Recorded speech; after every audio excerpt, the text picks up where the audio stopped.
વિકાસના કાર્યોની વણઝાર.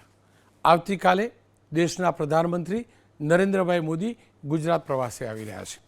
પ્રધાનમંત્રીના આ 2 દિવસીય કાર્યક્રમ દરમિયાન અમદાવાદ, ગાંધીનગર અને મહેસાણા માટે 5477 કરોડના વિવિધ વિકાસ કાર્યોનું લોકાર્પણ અને ખાતમુહૂર્ત થવાનું છે. આ ત્રણેય શહેરોને વિવિધ વિભાગોના વિકાસલક્ષી પ્રોજેક્ટો મળવા જઈ રહ્યા છે.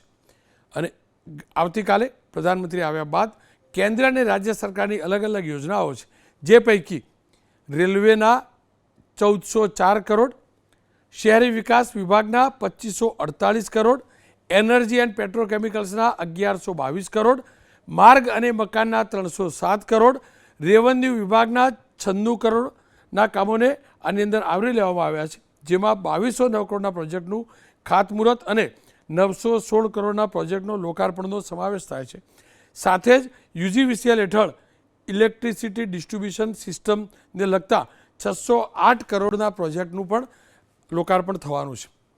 ફરી એકવાર કહીશ, કેન્દ્ર અને રાજ્ય સરકારની યોજનાઓ, જેટલી પણ પ્રજાલક્ષી યોજનાઓ મળે એ આપણા તમામ માટે જરૂરી છે. ગુજરાત વિકાસને ઝંખતું રહ્યું છે. આપણે પ્રોગ્રેસિવ વિચારધારાને માનીએ છીએ અને કાલે એ જ વિચારધારા અને એ જ પ્રકારે નવા પ્રકલ્પો આપણને મળવા જઈ રહ્યા છે. ખૂબ ખૂબ શુભેચ્છા આપ તમામને.